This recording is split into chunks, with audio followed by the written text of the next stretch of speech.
Welcome to this week's episode of Inside the Headset presented by CoachComm. This week, we sit down with Bob Nielson, the Director of Divisional Football at the AFCA. In this conversation, Coach Nielson shares insights on his new role at the AFCA, his journey through the coaching ranks, and the importance of building strong relationships in the profession.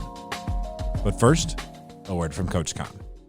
Deuce left, check with me. If they're in quarters match, we're going to Pittsburgh or Ohio. They're in zero. Let's go Hippo, Seattle, wide choice. If we call the protection right, it's 6. When a play call is the difference between winning and losing, your headset choice could be your most important decision. When the call counts, CoachComm is the only choice for clear, dependable communication.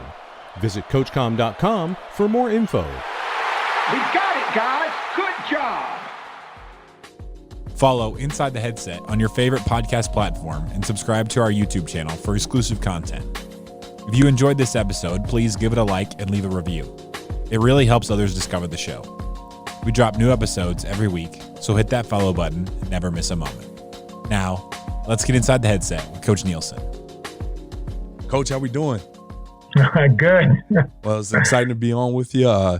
I've obviously had the opportunity to get to meet you and spend a little bit of time with you here over the last couple of weeks, but really excited about the opportunity to kind of do what we normally do on the podcast, which is kind of go through your background and ask all the tough questions about the decision-making progress as you kind of navigated the profession and led to ultimately just a phenomenal career. But before we do that, you were recently named the Director of Divisional Football here at the AFCA, and obviously, you know, me being a coach that spent a lot of time at the divisional level, how important is this? How awesome is this? What do you plan to do here? Just tell us a little bit about your role and what you hope to accomplish in this new role.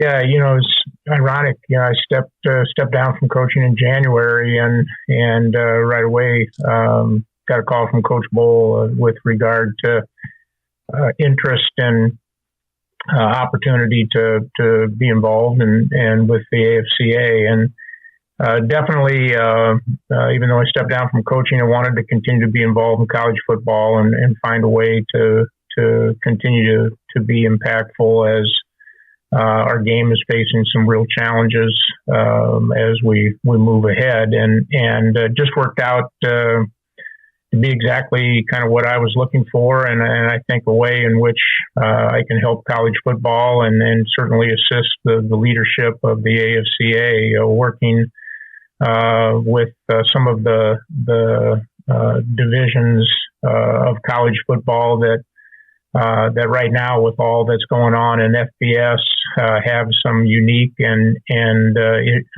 issues of their own, and so to be able to provide a mechanism for those coaches to be able to communicate concerns and both input with regard to some of the decisions that are being made at the governance levels, I think makes a lot of sense. And so excited to work in that regard with Coach Bowl and the rest of the AFCA leadership team to assist coaches in our great game moving forward. Absolutely. And you know, as I mentioned, we're going to hop into the podcast here in a bit. One of the things that really stood out to me, obviously, you had this awesome decorated career, but on the side, man, you were the athletic director. You've worked with the NCAA. You've been on committees. You won't be a new face around there. You won't be a new face to fighting, you know, for just good things for our profession. Why has that always kind of been a passion for you? You know, because you certainly didn't have to do some of that stuff. Yeah, you know, I'm a little bit unique in regard to the fact that I've coached at all three levels of college football. I spent about 10 years in the Division III level. Spent a little more than that at the Division II level, and now just a little more than 10 years at the Division I level. And through that time, you know, I have been active in some of the governance. Served on national committees at both Division III, Division II. Had the opportunity to chair the Rules Committee, and most recently a part of the FCS oversight group, and that's always been important to me because I understand that coaches need to have a voice in what's going on from a governance standpoint, and we're the ones that are the boots on the ground and really have a feel for what's best for our student athletes. And so by being involved in those ways, I felt it gave myself an opportunity to represent coaches, and it's the way that I see this position as well, as a way to really help coordinate the coach's voice on a lot of the legislative issues that are going to change as we move ahead over the next couple of years. Coach, I'm excited about your work. Obviously, it's important, and it's just great to have some representation and just hear some quality feedback about what's going on at those divisional levels. So look forward to supporting you from my standpoint in the best way that I can, and just super excited about working with you. Now you said boots on the ground a second ago. As soon as your boots got on the ground, you got to work. So everybody, all the membership, everybody listening, if you're on the divisional level or just interested in general as an AFCA member, I know you sent an email out last week, so please make sure you check your spam boxes if you didn't see it, your junk folders. Go retrieve that message just so you can figure out how you can get involved and help support this movement. And so with that being said, Coach, I appreciate you kind of giving us a heads up. We'll have to get you back on here in a few months to keep us up with your progress and all the stuff that's going on. So with that being said, let's go ahead and dive into to our typical podcast thing. So typically, as long as it's not somebody that's joining our staff, the first question I always ask is, when did you know you wanted to be a part of this great profession? Yeah, I started out as a business major thinking that I may go to law school. And then, through my undergraduate years, I actually I got injured, wasn't able to continue playing. And the guy that had brought me to Wartburg College, the head coach there, reached out to me my senior year and said, "Hey, how about being a student coach?" At that time, Division III staffs were made up of, a couple of full-time guys and a lot of part-time people. And so I took that role and really just, found that it was something that I had tremendous passion for. And he offered me a full-time job. Then upon graduation, I stayed on there, grew in responsibilities but it was really through that connection, with a specific person. And I think that's a lot of times how guys get entrenched in coaching is they find that relationship that really creates that passion in them for their career in the future. Absolutely. Now you kind of mentioned that your playing career was cut short a little bit due to injury, so you kind of get thrown into the water there as being a coach. One of the interesting things I always like to do it at a place where you played and you get the opportunity to coach kind of immediately. Obviously, there's this there's this age factor where you're coaching guys that are older than you. You're coaching guys that 1 year ago you were hanging out in dorms with, playing video games or whatever you're kind of doing at that time. How did you kind of separate yourself, I guess, that early on? Being a senior with a bunch of seniors, to make sure you kind of drew the line in the sand that, hey, I'm coach. I'm not your buddy anymore, I guess, per se, or I could still be your buddy. But how did you manage that relationship, I guess? Yeah, it is a fine balance. I think it's a fine balance for all young coaches. That you have to command respect. At the same time, you got to be yourself. And I think you roll up your sleeves, you work hard. The guys that you're coaching see you in a different role because of that. And I had a little bit of an advantage because I got married right before my senior year. And so, I was seen a little bit differently just in regard to that from a maturity standpoint. But it's really all about how you carry yourself and your willingness to commit to doing something on their behalf. I think that's the one piece of advice I can give all young coaches in that regard. And, one of the things too, as you mentioned, you kind of walked into being a business major. So when you walked in, being a coach probably wasn't very high on that list of things to do. And all of a sudden you are a coach and you get hit in the face a little bit. I know most coaches do with the reality of the work that goes into, being a successful coach. a little bit of me when I played. I thought the coaches came in when I came in. Very naive of me, knowing how prepared they always were. But then all of a sudden you get behind the scenes and you realize that it's 5 a.m. mornings and sometimes midnight nights. And, as a young coach and GA on small staff, sometimes it's just all-nighters. How did you adapt to just, the realness of being a part of the profession? Yeah, it's a lot of learning on the fly. As a young coach, you're going to make some mistakes. You're going to learn from those mistakes. And try not to make them again. I think that's part of what being a young coach is all about. I think the other piece is that you have to understand that the hours that are involved are never going to equal the compensation that you get, but you're doing it for different reasons. You're doing it because you have a chance to make a difference, not just in the lives of the young men that you work with, but in the direction of the overall program. And you have to see the reward in that to really make a career out of this profession. Absolutely. Now, you step in as a student assistant, promoted to full time. Now, just for clarity, from 81 to 86, you were the O-line coach. Is that correct? Mm-hmm. All right. Yep. So what position did you play? I guess is probably the first question I'll ask. Yeah, I was an offensive lineman. I had back when 220 pounds could represent what a lineman at the high school level and even Division III level could be. But that was a different era. We used to count people's rosters, and if they had more than 10 guys that weighed over 250 pounds, we said, "Wow, that's a big ball team." It's a big team.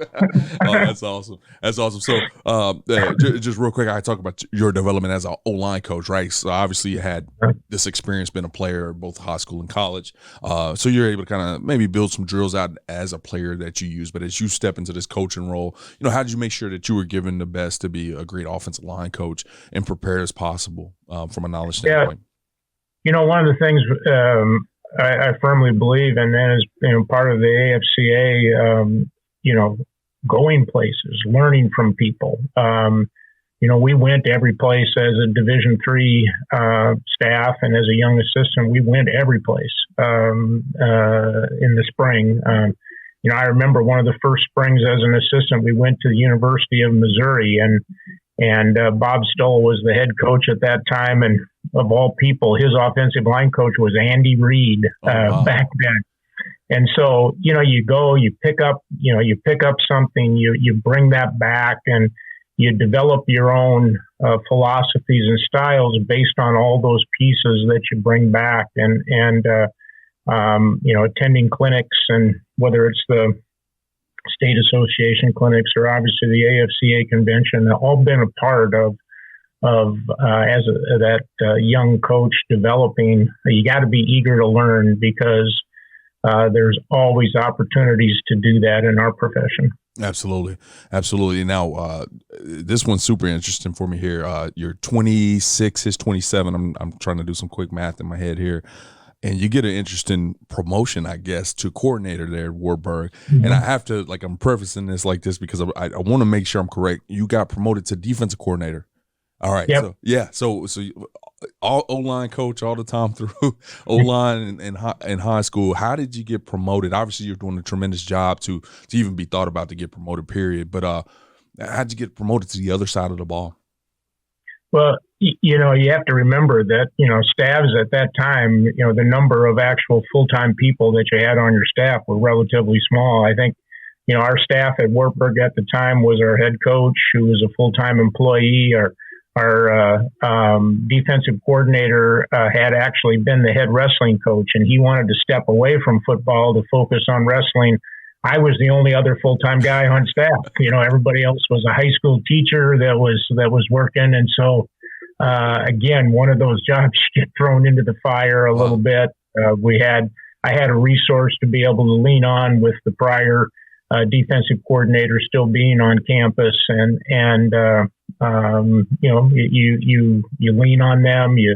You again develop your own philosophies and tweak the schemes a little bit. But that transition, I think, was one of the biggest growing opportunities I had really as a head coach, because I've primarily been an offensive guy, and even as a head coach was primarily an offensive guy. But those couple of years of running the defense were important. Yeah, that was kind of led to my next question. I was going to talk about growth. Sometimes in this profession, you're forced into it, whether it's coaching another position, coaching another side of the ball, early promotion, maybe biting off more than that you can chew in a good way.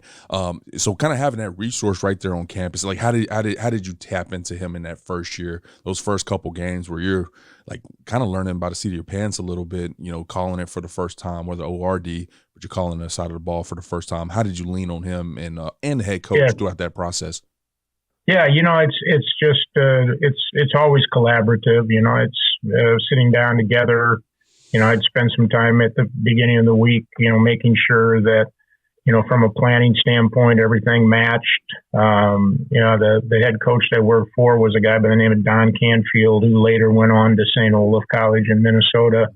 Don was a great guy and eager to give responsibility to somebody like me. At the same time, was always there as a resource. And I think that's what head coaches need to be. You got to hire good people, let them do their work, at the same time be a resource for them so that you can help them continue to grow in their own way.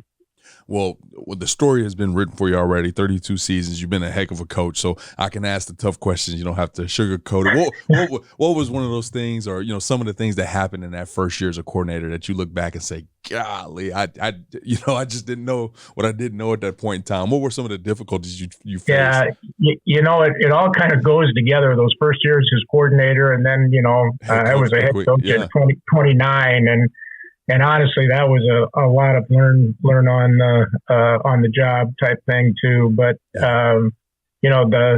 those first years, I think the biggest thing that you learn is that the X's and O's are one thing, but if you can't, you got to be able to teach and get guys all on the same page. That's what being a coordinator is all about. That's what being a head coach is all about, is getting that entire team, focused and being able to do things, whether it's executing the defense, executing an offensive play, or even in the big picture, having the goals for a team. And so I learned a lot in that regard, both early on about, hey, building a team is much more than X's and O's, and you got to be good at that element of it. Yeah. I love that you said that, Coach. My last probably 10 or so podcasts have been with head ball coaches. And I love this podcast because you get to hear everybody's story and how crazy things can happen and how it's just not very cookie cutter. And, one of the commonalities, though, is that a lot of these guys end up in positions that they didn't necessarily play or maybe didn't necessarily have the background for. And it all, whenever I ask them, a question kind of similar to yours, they all come back to how important just teaching is and leadership and getting guys on the same page. And very, very, very very seldom is it, I got to learn the scheme. It's all about the teaching part. And it's just encouraging to hear, hopefully, as a young coach that, you can go coach any position if you get that part figured out, how to build the relationships and how to be able to, get that information into those players and have them playing as hard as they can play. But you may mention there that defensive coordinator role from 87 to 88 very quickly turned into a head coaching role. And so you're 29 years old. You get named the head coach at Ripon. How did that go down? How did you end up on the phone with them, and how did they name you the head ball coach? Well, quite honestly, I don't think it was a job that a lot of people wanted. Okay. It was pretty late in the cycle. It was late in the spring. They decided to make a change. A lot of times back then, Division III schools kind of ran on an academic year cycle, not so much on a football season cycle with their hiring. And I went there. It was a lot like Wartburg, a really good private college, small town. They hadn't been very successful, and they needed some new energy.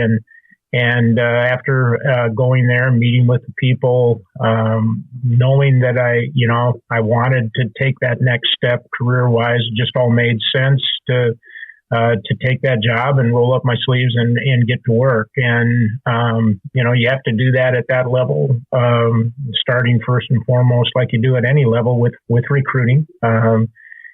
Fortunately, at the Division III level, there's no signing dates. And so you could still recruit even though you're late in the cycle. And even though, that first recruiting class maybe wasn't as big, it kind of set the tone for recruiting the second year.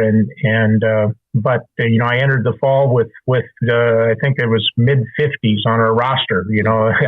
That's what we had. And our backup quarterback, when it was all said and done after preseason camp, ended up being a defensive starter. And we had a 5-play package that if our quarterback would have got hurt, he would have come in and been able to execute. And that was some of the things that, you remember fondly back now as head coach, right, when now you got a roster of 120 and you got, X number of quarterbacks. That wasn't necessarily the case. Yeah, that I was actually going to kind of say something similar because, when I hear your name, I think of South Dakota and the success that you had there, and then it's just funny you kind of peel back and look under the hood. I mean, probably a lot of who you are came and just trying to figure that situation out and trying to figure out how to be a defensive coordinator. Just these things that happen so early in your career. So as you're trying to figure this thing out, a lot of head coaches I've talked to, they say sometimes it's a quote that I hear a lot from is it's lonely in that chair as a head coach at times. When you're a first-time head coach, 29 years old, a 50-man roster, who do you lean on? Who do you call? Who helped you kind of just get going and get the wheels rolling on this successful career as a head ball coach? Yeah, you lean back on the people that you've worked with. I was fortunate. I was able to, put together a group of guys staff-wise there on that first job. And I've always felt that hiring staff is really a critical thing because you got to get the right people. You got to get people that are excited about being at the place that they're at, and they're going to be committed to kids. And when you have that kind of combination, it's just fun to be around. And you continue to do what you do as an assistant coach, as a young head coach. You continue to go out and learn. We were blessed being in that area of the state. At that time, the NFL teams were unbelievable, and we'd go up and spend time with the Packer staff.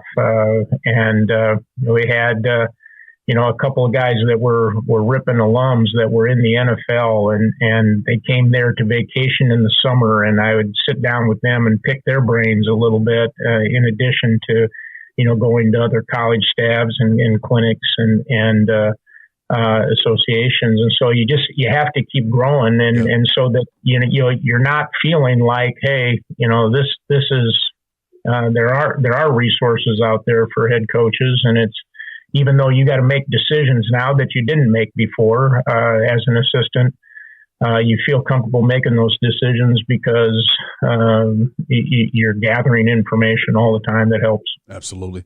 Now, after 2 years at Ripon, you get the call of a lifetime, at least at that point in your career, right? You played at Wartburg, got to be a position coach there, promoted to coordinator there. 91, you get the opportunity to return to your alma mater as a head ball coach. Once again, just how did that go down? What was the phone call like, or how did y'all end up kind of communicating with each other, and what were some of the first things that you did as you took over that program?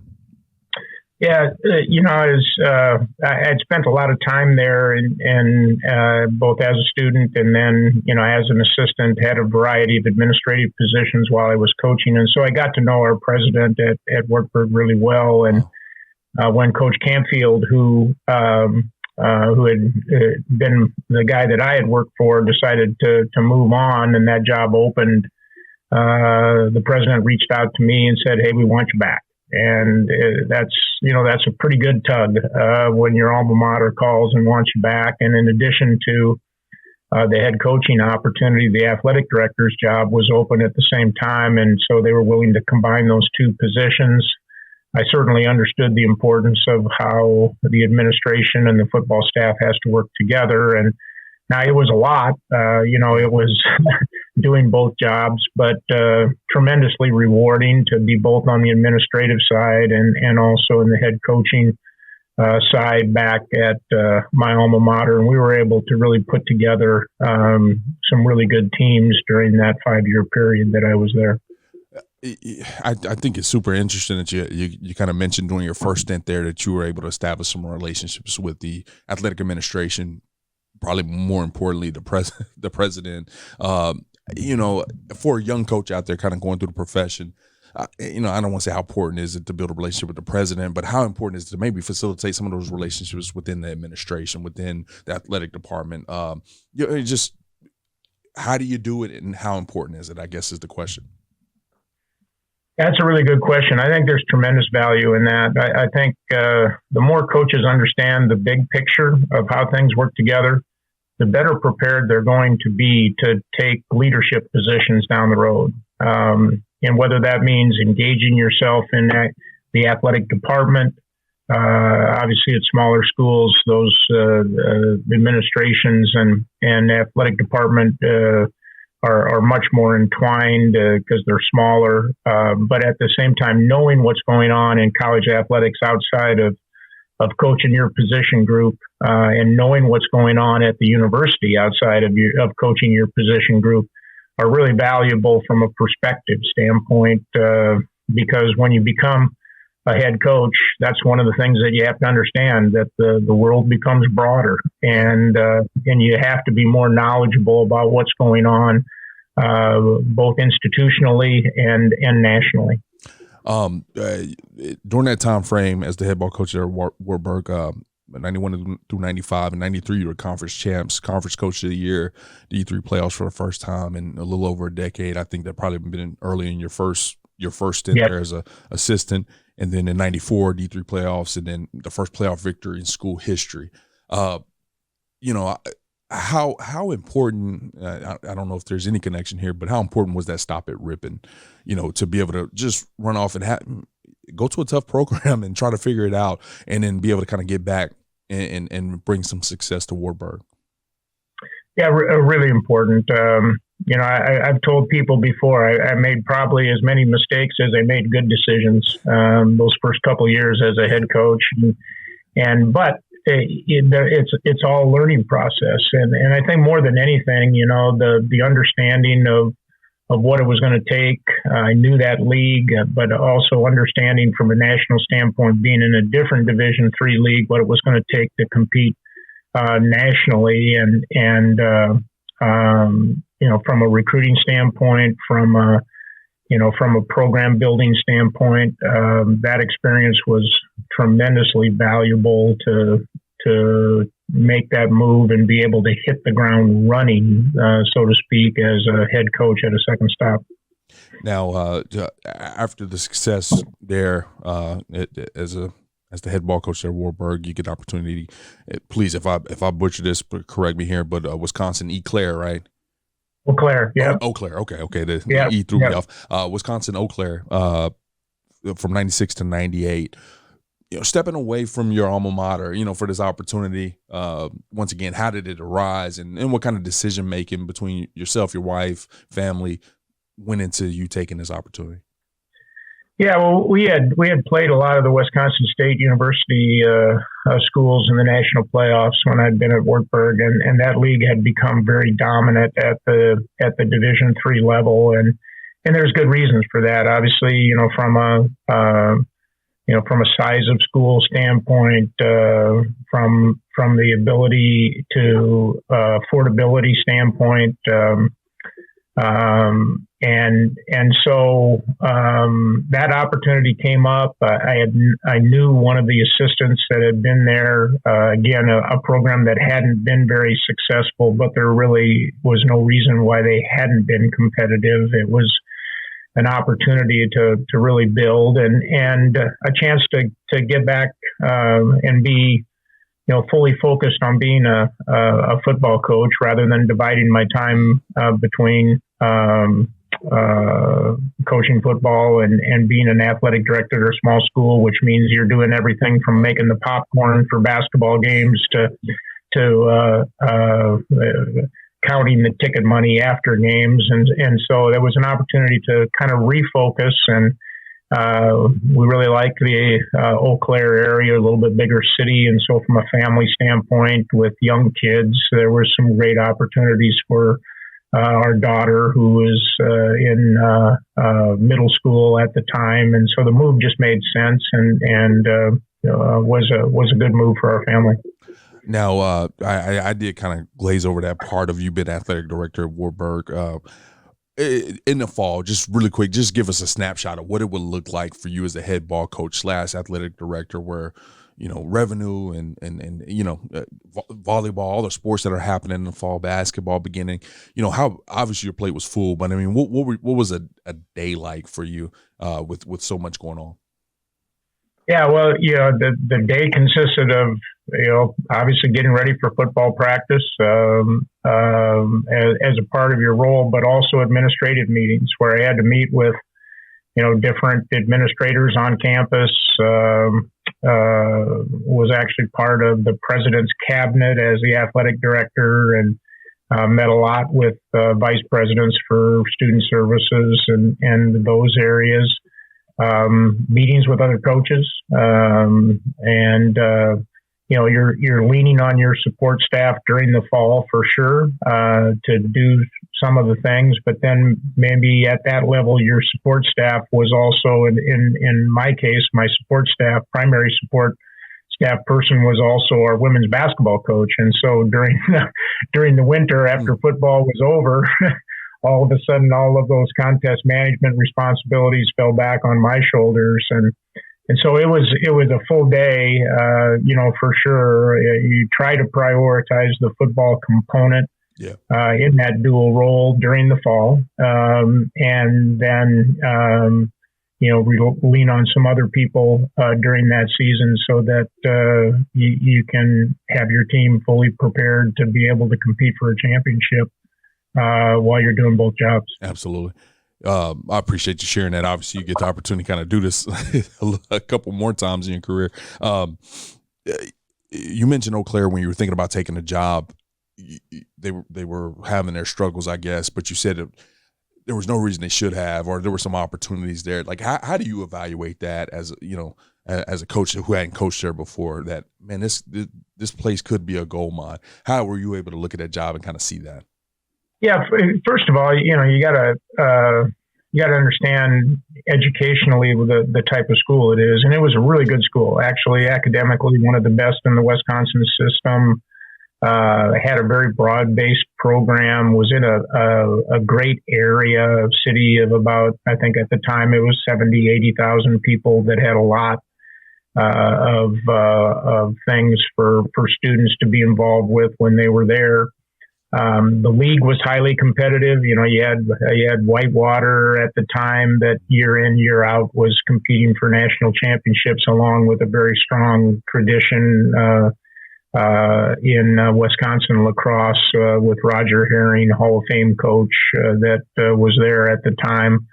And I always felt that being in a competitive league like that, in general, athletes want to play in a competitive league. They want to do that. And, in the state of Wisconsin at the time, it only had, you really only had the one Division I school, and that was the University of Wisconsin that was recruiting Division I caliber athletes. Now that footprint has changed a little bit with the addition of some FCS programs and some other group of 5 programs that now recruit the state pretty hard, but it was a real hotbed for talent. And so putting all those things together, the AD was a football guy that I knew was going to support trying to get the program to a competitive level. That relationship was going to be good.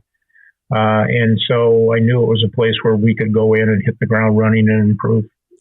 Well, I don't want to jump the gun yet and get too far into Duluth, but at Wartburg, as the head ball coach, the first 3 years, on that third year, you're conference champs, conference coach of the year, D3 playoffs for the first time in 11 years. Year 3 there at Eau Claire, conference champs, D3 semifinals, and then once again, just to mention Duluth, kind of in the same deal here. You got there in '99 and 2002, your conference champs in the D2 playoffs. Kind of a 3-year cycle. Obviously, it's not always cookie cutter, but what clearly there's something culturally that comes in and recruiting wise that comes in. How did you attack those jobs for it to kind of be this 3-year cycle deal where by the time 3 years you're winning conference championships for 3 jobs in a row? Yeah, I think it really starts with coming in and laying the groundwork right away in year one in terms of what the expectations are going to be. And, in all of those stops, the expectations we started from day one were winning a championship and building to do that. And so you look at every decision that you make in terms of how does this make us better? How does this help us reach our goal? Conveying that message to everybody around the program through recruiting, building that positive sense of belief. And then within the framework of that, making sure that the ownership for that goal is becoming shared between everybody that's involved. Your players have to feel that they're part of that process and that they're going to own improvement. And it's amazing how quickly you can improve. Recruiting cycles. You get a recruiting cycle here and there to help increase the level of talent. But more than anything, it's just building that base of belief and ownership that this is a realistic goal and we're going to make it happen is how program building starts. Absolutely. Now, I don't want to dilute your Minnesota-Duluth stop with obviously it was a jump to the Division II level. You had success there. Once again, part of that 3-year cycle where you kind of had to leap in year 3 as conference champs. But I did want to jump to the part where you actually take the athletic director role without the head football role there at 2004 after a 4-year stint there as the head ball coach. I'm thinking about you probably in this last year as you stepped away. I'm sure there was a lot of conversations, a lot of emotions and all those kind of things. Well, that early in your career, kind of what was your thought process with taking the athletic director job and stepping away from football? Yeah, it was a really interesting time career-wise because I had been through a stop at Eau Claire where the athletic director had changed and then took the Duluth job and again the athletic director changed and that position obviously is super important, to football programs, continues to be in terms of their support for the program. And I actually reached out to our president at Duluth and asked her about the possibility because a lot of the staff were interested in my becoming the AD at Duluth, and asked her, about the possibility of allowing me to do both. Her feeling at the time was that that probably wouldn't be the right way to go, and she was interested in hiring me as the AD, but wanted me to be an AD first and foremost. I weighed that a little bit, in terms of could I step away from coaching and go the administrative track. Decided to take that opportunity. We had a daughter that was heading to college, and we had younger children at home.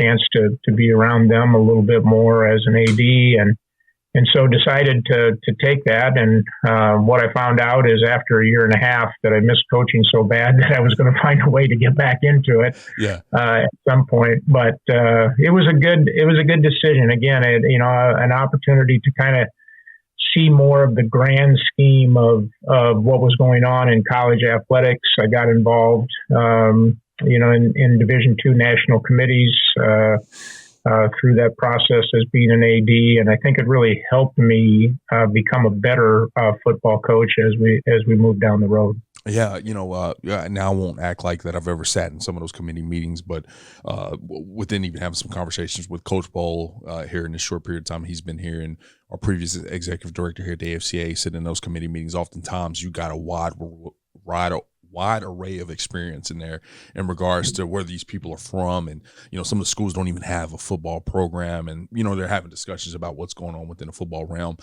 Being a current athletic director, really understanding the landscape at that point in time, and then also having the head coaching experience at the Division II, Division III level, how advantageous was it for you to kind of sit in some of those committee meeting rooms just with the experience that you had, and not to knock anybody, but even in comparison to some of those other people that were, in very important conversations without the same experience?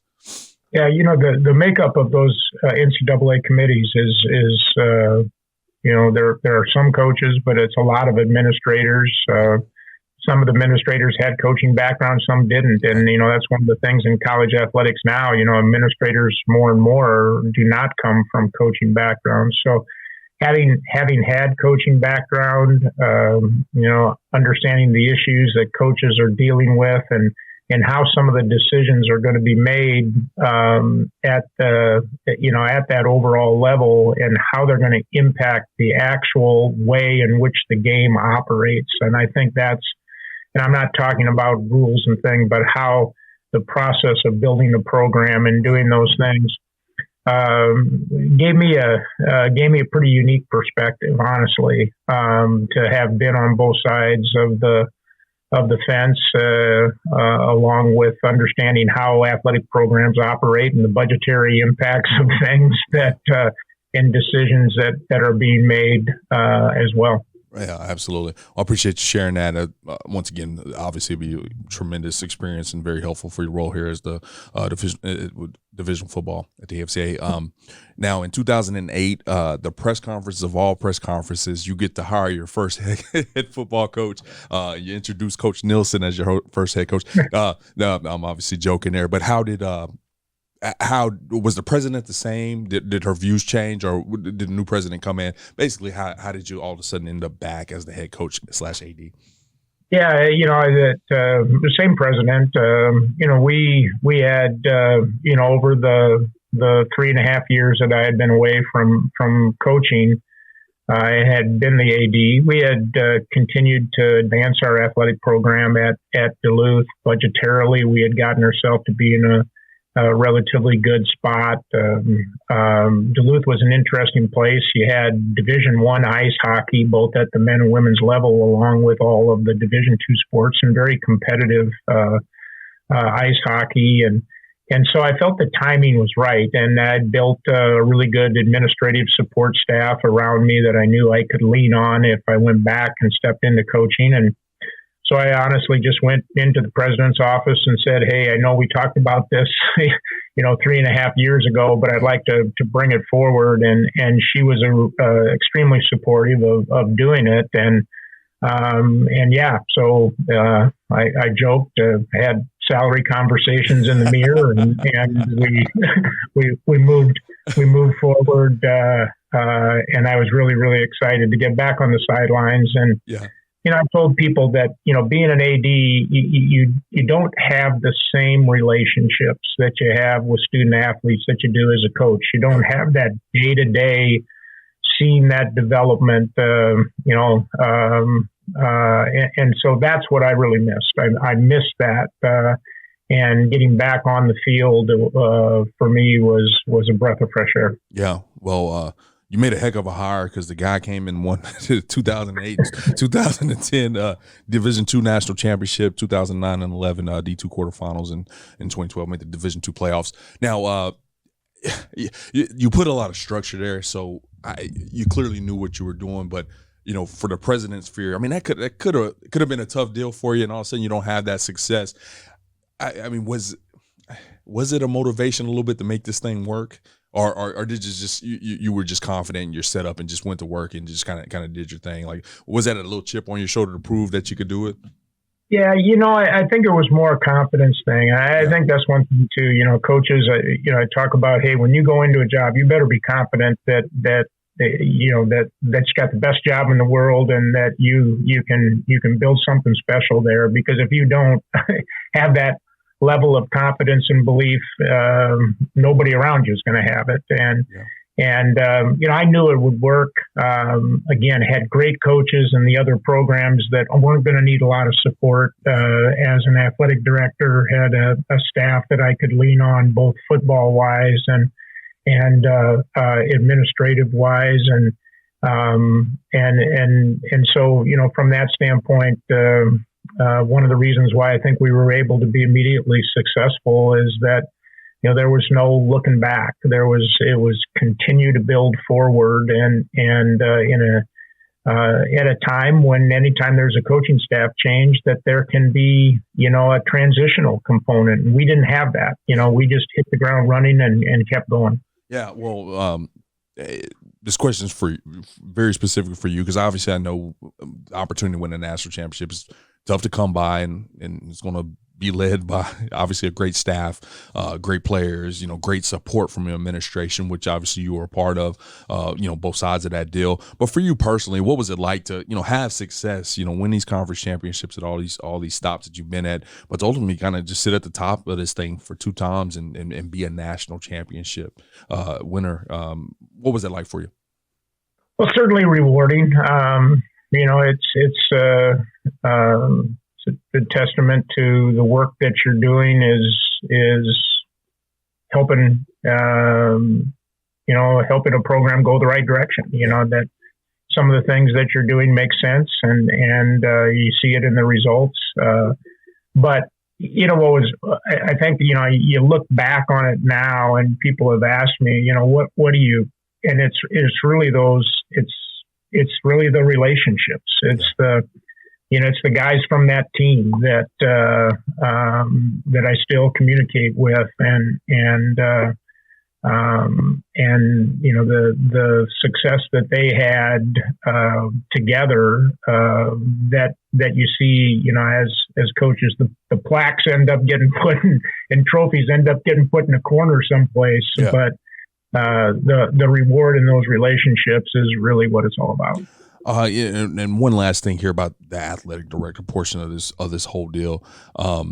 You talked about putting a lot of things in place regarding your regarding the athletic department to allow for you to return to the sideline. What about as when you were the athletic director at these stops, the staff that you had hired from a football perspective to be able to handle things when you are getting maybe flooded from other areas? How important was that to make sure that you had a great football coaching staff? Yeah, honestly, I think those administrative roles really helped me understand that you as a head coach have to delegate. You have to have confidence in your staff. And, I had a long-time defensive coordinator by the name of John Steger. John was with me at Eau Claire, came with me to Duluth, and John was a guy, I was more involved as a head coach on the offensive side, and John was a guy that I entrusted the defense with, knew that, hey, our team was going to be prepared. Guys that you aren't going to have to look over their shoulder. That's really important to give them that kind of responsibility, and it helps them grow as coaches, gives them that sense of ownership that they have. But that means you got to hire right. You have to hire the right kind of people that you're going to be able to trust with that level of responsibility, and then do that. And that's the kind of staff that we had at Duluth all those years. With John Steger on the defensive side, Kurt Weezy, who I was really happy that Kurt became the head coach when I left Duluth, who was our offensive coordinator. Those two guys are still there. Although I think John's going to retire this year from what he told me. But they stayed on and continued to help that program move forward, which as a head coach, there's nothing more exciting to see is when you step away or do something different, then that program continued to have success. Absolutely. Absolutely. Well, in 2013, you get the opportunity to go coach at the Division I level with Western Illinois, kind of in the same tune, year 1, year 2, year 3, 2015, Missouri Valley Coach of the Year, FCS playoffs, 7 all-MV, first team players. I've kind of hit on a lot of things already that I could ask questions about here, but I guess what was the relief? Because obviously this Duluth stop was very unique for anybody, in this coaching profession, but to kind of be a head coach and be the AD and then mesh the two together, now to kind of be a head ball coach and not having any of these administrative duties, what was it like to kind of have that off your plate for the first time in a while? Well, it was different. I've always been a guy career-wise that likes challenge, and we had things going so well at Duluth that it seemed like every year we knew we were going to be a national playoff team. We had the athletic department really humming, and in the back of my mind, getting to the Division I level was something that I thought, from a career perspective, I wanted to do. And the Western Illinois job came available. Again, a job that some people said was really hard, but I think that to me just made it more intriguing from a challenge standpoint, and also an opportunity again to kind of refocus on football, and knowing that that's one that I wanted to do for the remainder of my career, because I think I was really kind of at a crossroads again, whether, I had some schools bigger schools reach out to me about potential AD opportunities, and passed on those to knowing that I wanted to stay in coaching for the remainder of my career. Yeah. Well, after that stop, in 2016, you take your last stop from a head coaching perspective. You go to South Dakota, and I'm looking at just a list of all the accolades and things that your team and your staff and yourself at the helm of this deal was able to accomplish. So kind of as we get ready to kind of close the podcast here, you have 32 seasons as a head coach. 239, 128 career record, 2 national championships, 14 playoff appearances, 9-time conference champs. I mean, I can just continue to just rattle off all these awesome things that you've been able to do. But to cap it off at South Dakota and, just really put that program on a map. What did that mean to you? In totality, but also kind of as you kind of, took the hat off and the whistle off and hung it up here for the last time. What did it kind of mean to you to look back on your career and cap it off in South Dakota? Yeah, South Dakota is a great place, great people. I wasn't really looking for a job. I got reached out to by the University of South Dakota to come there from Western Illinois, being in the same league. Now, you see that from time to time. Now, it wasn't very common, back then, 10 years ago, to take a job in the same league. But, it was exciting because their president at the time was a guy by the name Jim Abbott, and Jim said, "Hey, we want to build a championship program here, and we think you're the right guy." And so when you have somebody in that kind of leadership position, that it's pretty hard to say no to that kind of direction. And so I told him that the reason why I took the job is because I believe we could win a championship at University of South Dakota. And they were really ready to invest both from a staffing standpoint, facility standpoint, knew the Valley, knew how tough it was, knew that, if you get your team to be competitive in the Valley, you got a chance to be competitive nationally. And, it was a process. We had a lot of work to do. We had some success early on, then kind of flattened out a little bit. Finally, turned the corner and this past year won that Missouri Valley Conference Championship and had a chance to run deep into the playoffs, and tremendously rewarding. With a group of people that were really invested, all around the program, just kind of came time at the end of the year where I said, this might be it.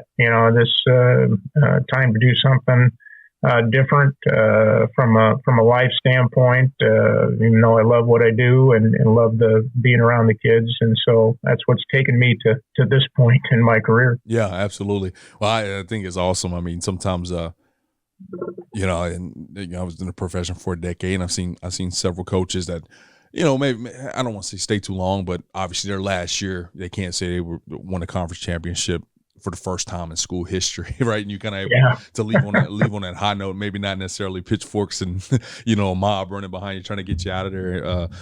So that's awesome that you left, and really probably even more awesome that you showed up here at the AFCA and helped us through this kind of challenging time in the profession. So once again, we'll make sure to leave your email if anybody from that's listening to the podcast has any interest of just maybe shooting you some information or asking any questions. But Coach, I'm excited about working with you. I'm excited about supporting everything that you got going for our divisional football, which is a large part of our association. So thanks for stepping up to the challenge. Thanks for what you've done in this profession and, just doing things the right way. And, I think, every podcast, I kind of have something that stands out that I'll remember, but I think that's pretty awesome that you highlighted all the trophies getting championships and rings, collect dust in the corner, but it's those real relationships, those people you talk to, the legacy that you leave maybe via other coaches and players that kind of step back into their profession. So, on their behalf, thank you for everything that you do, and can't wait I know the best is yet to come for us.